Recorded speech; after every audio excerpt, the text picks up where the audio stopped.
here. Or should I say I'm here? He's normally here. Yeah, that's because my house. It's 3 a.m. and we're recording this after watching scary movies and throwing a couple back. We could have easily done this like 5 hours ago, but we decided to go get Mexican. Nah, we got Mexican food. We got some delicious American style street tacos, and they were delicious. And then we watched scary movies, and now we're here. There's going to be a couple people who thought this wasn't possible, but no, it's possible. Anything's possible Anything's when Mason drives to Georgia to come see me. You know what's going to be really funny? If this podcast expands and we get to the point where, like What? More, if we do more live podcast things, and we get that to that point, I'm going to really think, if I swear to God, if you touch my fucking ear, I'm not doing this. Don't touch my fucking ear. It's like, that's a no-go for me. Don't touch my ear. Damn it. No. Ear not on file. Like, really? Yeah, I'm sorry. Okay, that's fine. We're tired. I'm delusional. But we wanted to bring you a live episode because we thought it would be funny. We never done this before as well. I'm moving my camera the wrong way. That's fine. I want them more. Yeah, welcome to the pit. We're doing a live one today. Oh yeah, welcome to the pit. You'll see an intro before this. Don't worry. Oh yeah, we'll have already said it. When we expand this podcast to get a proper setup for a podcast, I'm gonna look back on this and realize that this is gonna be a test of if we can handle the live version, and it's not gonna handle the live version. Nothing's different except I can do this. I'd love to get to, again, you touch my ear, I'm fucking breaking it right here. Don't touch my ear. Don't touch my fucking ear. Go ahead and touch my ear and see what the fuck happens, bitch. Okay. Don't touch my fucking ear. We're in person, as you can see, and I've got my squishy love buddy Mason over here. Should not be recording best right. Should not at all, and that's in person. I feel like it's worse in person. I'm gonna move on to the news, man. Okay, he's gonna talk about some news. I don't know anything that's happened because we recorded like 2 days ago. I feel like. Yep. So, not much has like dropped since then. I mean, there's been a little bit. There's been like 3 that's recently happened. Don't you talk about it, news boy? I'll talk about the news. I'm the news guy. So one of the biggest things that came out of this week was Tool has announced a concert that they're doing, which is 2 different sets of the concert on the sands of the Dominican Republic. I don't know where at in the Dominican Republic. It's just somewhere off the coastline. Mm-hmm. And there's a bunch of bands gonna be there, like Mastodon, CKY, there's literally like another one, as I remember. I have to look it up, but I remember there's just a couple of them. But it's pretty cool that that's the concert that they're going with. They're going more South American tours, and they're going to specifically, and just I think it's really cool that they're going to Dominican Republic. I really like the idea that they're going to be on a beach. I think that's cool. I'd love to go see that personally. But I mean, in all honesty, it would be like taking some time enough to get. I would want to see the replay of it. It just sounds fun to me. Next one is Spirit Box does a collab with Megan Thee Stallion. That just sounds really weird. Was it good? It was a Megan Thee Stallion song. Was it good? It was a Megan Thee Stallion song. I'm a metalhead wearing a Black Veil Bride shirt. I do not have the opinion to tell you what it feels like. However, I do think it is really cool and interesting that Megan Thee Stallion, with the numbers that she has right now through a lot of her fans, connects with a metal band like Spirit Box. And I think that's a really cool. I'm so sorry. I'm so sorry. I think that's a really cool thing for Spirit Box to get, is a big spot against arguably one of the biggest female rappers in America. I I think that's super cool for Spirit Box. I think that is super cool that Megan Thee Stallion would reach out to them to do something like that. And I think it's really nice that they incorporated that into a song. And even if I'm not a fan of it, I know that some people will be. And I think that's still cool that people of rap and hip hop are going to hopefully do more collabs like Megan Thee Stallion did with Spirit Box and other bands. I think that'd just be really cool. So big congratulations to them on that. The next one that we got was oh boy, the drama with As I Lay Dying. I mean, that was I don't even know where to start, honestly. So the main singer, right? He That was the big thing that happened years ago. If you say about the hired to murder plot. oh, okay. Yeah, that's not the big issue. The big issue is that after he served his time, they had a discussion on a video basically venting to the dude, which I forgot his name was, of why he fucked up and why they were not, they were pretty pissed off at him. So come to find out, they were going on this reunion tour. They released an album in 2019, and that was a really big comeback for them. And a lot of people ended up liking the album because they were excited for As I Lay Dying returning. So there was supposed to be another album that was going to drop, I think, next year, early next year of some sort. All of a sudden, some drama happens, and the band is now no more. Everyone was leaving, including the lead singer. The only one that's left is the lead guitarist, who has to release a statement on behalf of the band because no one knows what the fuck is going on. Everyone and their big ass egos decided to just literally quit the band all at once, except for the lead guitarist, who is still there.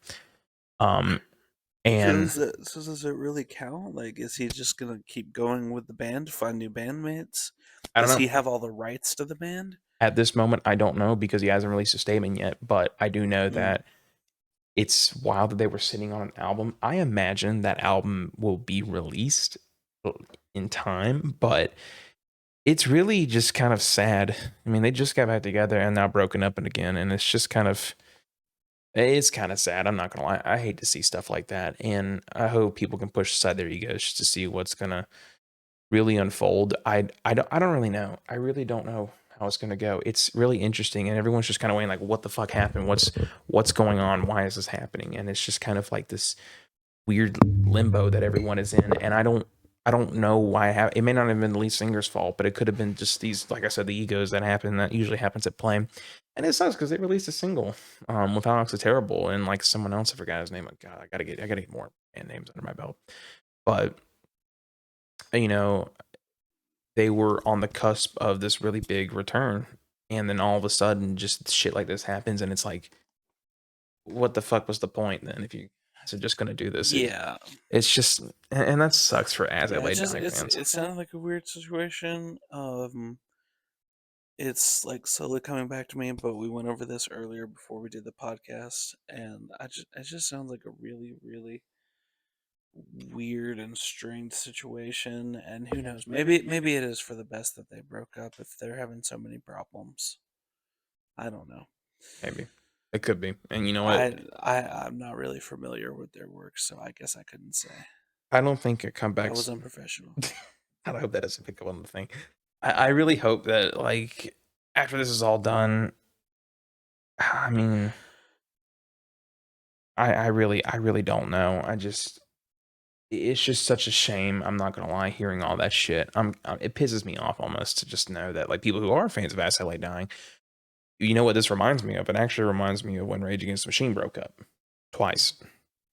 It reminds me of that, with egos being at play and everyone just goes their own way because they just get so pissed off at everything.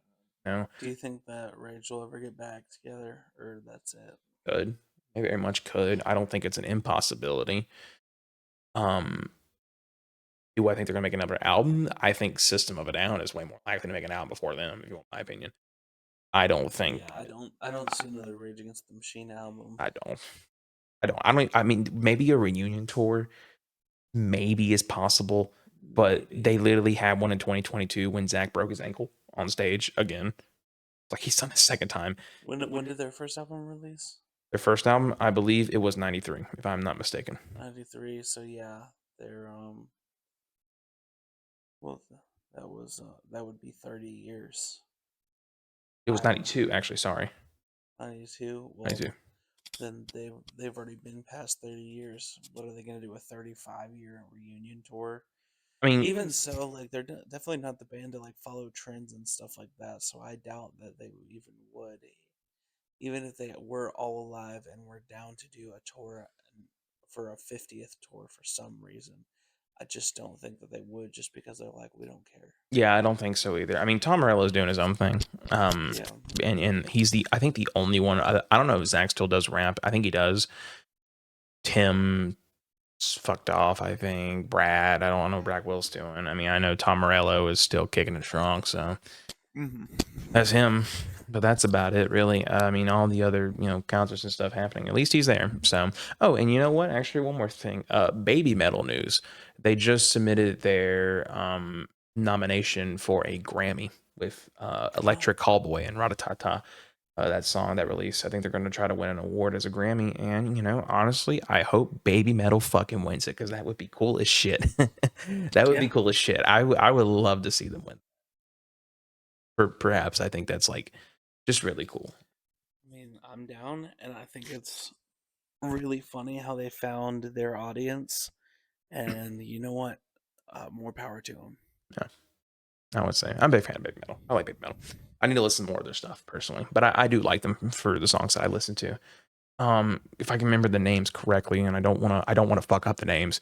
I mean, I know that like Babymetal is different from normal metal based because of how Japan operates when it comes to group bands, normally in J-pop and everything. Babymetal was, that's how these people wanted to get involved in a band. These three girls, they wanted to get involved in the band, and they were formed to make Babymetal become a producer. Basically, it's just how that industry works over there. But Babymetal has evolved beyond that, where it is, all three of them make their own music too as well. Now it's gone past the point of how their culture works over there more now about what the artist has input into their own songs. Yeah. It just evolved. Which I mean, then again, and I think that it plays with the collab they did with Electric Callboy. So Mhm. props to them. All right. Are Yeah, we have anything else to talk about? that's all the news I have so far. I think we go ahead and get into the album review. I'm totally fine with that. I think this one's going to be a short episode, which I feel kind of bad because if we want to go ahead and jump into it, is that cool? Yeah, it's fine. Okay, so we're reviewing Deftones Around the Fur. Um, one of, if not their best albums. This album is such a step up, such an improvement from the first album. Um, a lot of the songs on here are very good, and honestly, I think even the songs that I dislike, like you can still find something good about them. So I think that speaks to the album as a whole. Um, with that being said, I feel bad that like I'm not like all there for this specific album. You know what I mean? Like I'm very sleepy right now. But at the same time, like this is when we're gonna do it. So So I mean, I'll be the first one to say like I didn't know much about this band. I heard about this album. I practically agree with you actually on everything. Like, yeah, this is a really good fucking album. I'm like so shocked of how good this album turned out to be. Genuinely, like this was a fantastic album, and I think it is definitely one of the best. I think that it is a top-notch album. Like I said, even the songs that I'm not even a huge fan of, I find decent elements with them. yeah, they at least have a good moment or a good chorus or a verse I like or something that I'm like, okay, I can kind of get behind this song, even if I'm like, I probably won't listen to it. And I think like it is a step up, and I think I love that it puts them on to the map enough to where this is like Deftones' breakthrough album, off of their first, to where they're gonna have where they have their success as well, and they'll have plenty more albums we'll be reviewing. So um shout outs to them as well. I mean, and then they have this legacy, like they formed a legacy from the album. It's not like it's not like you can't just look at that subjectively. It's objectively. It's just what happened. Yeah, They got it got certified gold as well when it was releasing as well. So that's nice. really cool. And I actually think that this is some of the best shoestringing that Chino does. Like I said, I wasn't a fan of it in the first album. I think this is when they found their new metal groove almost, and I really do think the shoestringing works in this, especially in some specific songs. And I like the atmosphere of it. So The atmosphere is very rich and thick. They have their own style or their own take on the style. Um, and then Chino adds his vocals to it. I think it's pretty good. Um, but yeah, I mean, there are. I don't think by any means it's a 10 out of 10 album for me. Um, there are songs that I really really like, and there are songs that I'm like just okay about. yeah, So, I'm the same way with it. To be honest with you, um, but it's a good album. it is a good album. I'm gonna go ahead and get right into one of them. This first song Yeah, starts and it kicks you in the ass, fuck yeah. like straight from the get go, and I really appreciate the intensity. I like how it doesn't waste any time setting up an intro or anything like that, and it just starts like swinging. You know what I mean? I feel the same way. My Own Summer, Shove It is a song we're talking about. I really fucking dig I really dig that opening riff. I really do. And I love Mhm. like this like creepiness and then this intense raw energy it gives. I think they do such a perfect job of this album. That's like is probably gonna be my top songs. I fucking love Mhm. Shove It. I really do. It's very good. This next one, Labia. Labia. Libya, Libya is pretty good. I really enjoyed it. Um, I didn't hate it. I didn't hate Labia. I really didn't. I thought it was actually a pretty decent song to get back into it. A little bit more fast paced, but you know, I wasn't against it. It was not like it yeah, was objectively bad. Um, I, I think other than Labia, I think Mascara was a little bit more of an upgrade from Labia. I did enjoy Mascara a little bit more. I really don't like this song. Really? I think that this song has some of the most bland riffs in the whole album. I didn't think that the lyrics are very surface level and that he doesn't do anything interesting with the vocal performance of the lyrics. And I don't know. I don't prefer this song at all. If like there was like a least favorite song I had in this album, it would be Mascara. I don't know. I actually kind of thought Mascara was decent. It's not like my favorite, and it's not one I would probably go back to a lot. But I thought it was a little bit better than Labia personally. I just like the slower pace to it. I just didn't or like the more shoestringing effect that he did do with it, with along with the guitars not being as heavy, and I thought that that was a little bit more something I It wasn't noticed. the fact that the guitars weren't heavy, and it wasn't the fact. I don't know. It was really just like the guitars were so unbelievably bland. It felt like there was no kick to it, and I didn't enjoy anything about the words or vocals. I mean, yeah, sometimes in the last album I couldn't tell the difference between so stuck Yeah, together. Well, the next one, Around the Fur, title track, Around the Fur is so good. It good chose a pretty song. good title track. Of course, if they went back and renamed the album, they would probably name it something like Yeah. Be Quiet and Dry. But Around the Fur, it is a good song. You can't always predict what your heaviest hitter is going to be in the album, so you just got to choose one you like. I think Around the Fur does a lot of due diligence for the album itself, and I think that that song I think it's worthy of being a title track. It honestly is. I do enjoy it. I don't think there's Yeah. really anything wrong with it. Uh, And then they got this one little number for the next song. You probably know it. Ricketts? Oh, I was looking at the song order. He's got it pulled up on his phone, and I just saw "Be Quiet and Drive," and I was No, trying to no, no, make a no, joke. no, no, no. Ricketts. Oh fuck, I love Ricketts, dude. Ricketts is very good. Love I Ricketts. think it takes a second to get there with the verses. I'm not gonna lie, but once it gets there, it's just like this song. This song is pretty good for I this felt album. like this song is what the first album should have been. Like this did give me more punk vibes, but like in a good way to where it felt new metal-ish. And I just really enjoyed it a lot. I loved it. I thought it was really good. Mhm. And I think it just did something interesting with that old album. That's why I like Engine Number 9 from last one. This one I think definitely like improved a lot. Really big fan of this song.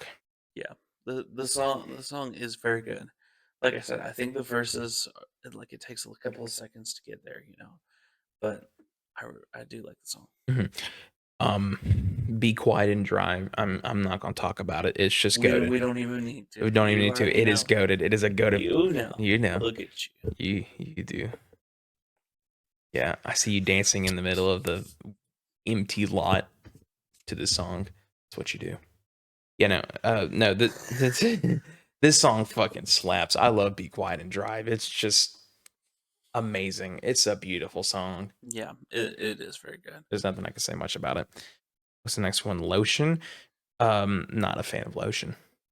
I'm really not. It's okay. I mean, it's nothing special. I think this is one of the songs where the verses were very like quiet and breathy, and you really couldn't hear anything at all with it. Yeah. If I remember correctly, I'm getting a little fuzzier now that we're nearing the end of the album. But yeah, this song was okay.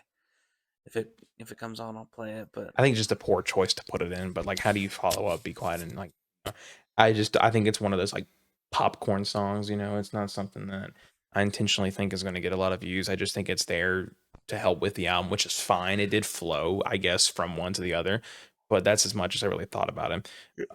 Die the Flu. this song is so good. This song is so good. It's really good. No. The first verse, okay, albeit a little bland, you can't tell me anything about that chorus. That chorus and bridge is S tier. The chorus and the bridge is good. I Yeah, know, I know.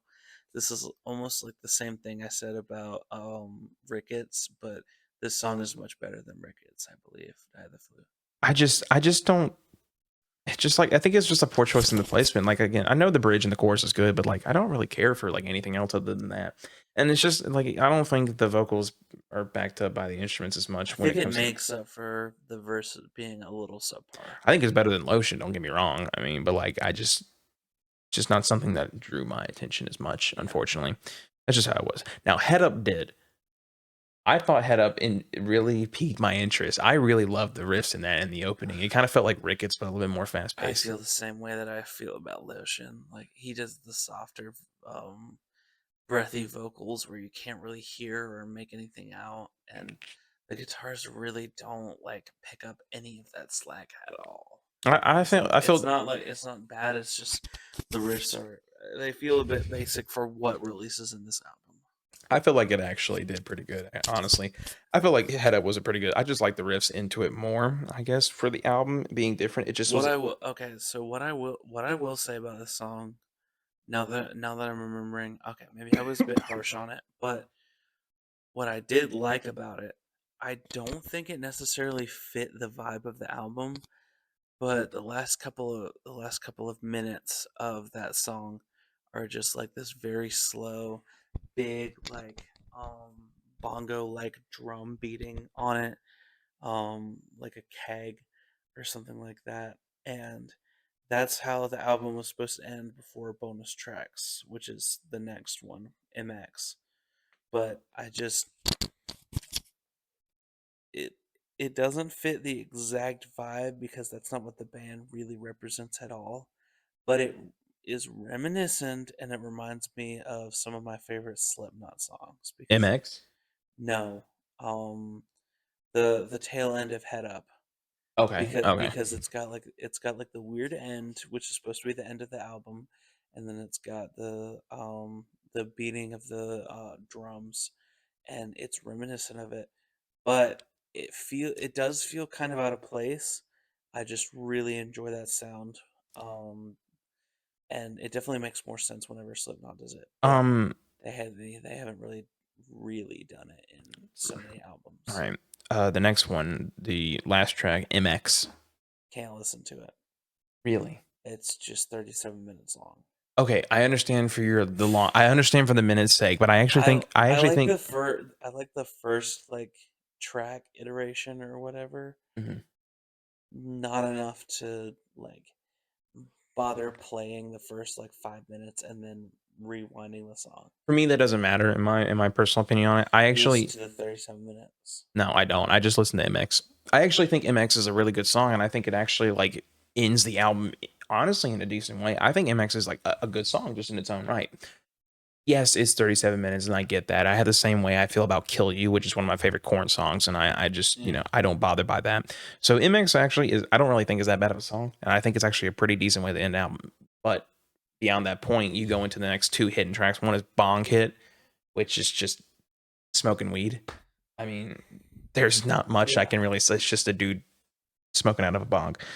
That's what I'm gonna do. And then the last one was Damone. I'm pretty sure it was Damone. I'm iffy on that. I don't know if I like it, if I don't like it. Mhm. It's kind of weird. And I think putting it 37 minutes as well is that. Like, Yeah, if it was his own track, then like fine. I get pissed off at Daddy by Korn because it's like 15 minutes and 7 minutes of that is like silence. I think was it a But B sides? Was it on B sides on some of their tracks? I don't remember. I don't remember. What the fuck are you doing? I'm sorry. Okay. Please, editor Mason, cut that out. I might have fallen asleep. Oh, you did. Not yet, at least. What was I saying, or what were you saying? We're gonna do our top three. Oh, top three. Top three. Okay. Yeah. So, I don't know. Who do you think enjoyed this album more? Because I really enjoyed it. I enjoyed it. I enjoyed parts of it. You enjoyed parts of it. How about I go first? Because this, I don't know about the other albums after that. Because I know the next album you probably enjoy more, right? Wasn't it White Pony? In that case, let me go first. Okay, Let me go you go first. first. If you okay. Um. So let me see the list, if you don't mind. I would have to say, number 3 is "Die of the Flu" because that song is awesome. Number 2, I'm gonna put as "Be Quiet and Drive" because you have to. And then number 1 is "My Own Summer." That song is kicking That ass. song is That fucking song is cool. so The good. music video, I actually think kicks ass too. I had a chance We'll to have to watch the music video after, but yeah. It's so fucking good. I had to stop him. He wanted to show me it um you listen to it. before we listened to the Yeah, but album, and I was my like, own "No, summer's no, no, fucking killer. no, no, no, no, no, no, I'm no, gonna on no, my top three. I'm gonna give no." it on my top on my top three. I'm gonna give an honorable mention to Head Up because I actually did kind of enjoy that. I would also do it too, just because it reminds me of Slipknot. And number 3 would be Ricketts. I actually really enjoyed Ricketts, and I Mhm. think that's definitely my number 3. Number 2 is My Own Summer, and then number 1 is Be Quiet and Drive. Like Yeah, because you have to. I have to. It's so fucking good. I don't care if Yeah. it's basic. I fucking love the song.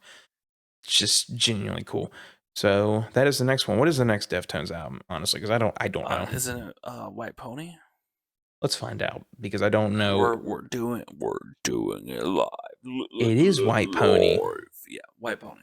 Okay. So we will be listening to that and petting that out there and all of that good stuff whenever we can get around to it. Yeah. But we're honestly recording very early because of this.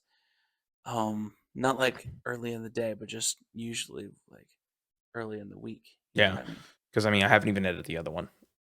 Because and I need to get on that because I just haven't done that, and I need to do it. And then and I'll probably do that this weekend. I'll probably get it done, and once I get my score done, out, Yeah. and then I'll just play Call of Duty. That's what I'm gonna be doing. Mhm. That new game's fun. Anyways, first live one. If you want more of this, just let us know. This might be a possibility we can keep doing. Yeah. I mean, every once in a while. Yeah. I apologize that this episode is kind of short. Maybe if we plan better next time, then we can actually have more news to talk about and an in-person game and stuff like that. If we get just as big as Rock Feed or Nick Nocturnal, you will see us more often. Hells yeah. Which I'm hoping for. So Or what's the British dude that reviews metal? Do you know him? no, I don't. Okay, I just know Rock Feed and Nick Nocturnal. There's a British dude that reviews metal, and he's kind of funny sometimes. Punk Rock NBA, Finn McKennedy. I fucking love that guy. Yeah, That's not the British guy. Oh, No, he's from California. I think he's from California. I like him. Anyways, we're gone. all right. I think it's time for us to bow out. We love you. We love you more than beans and toast.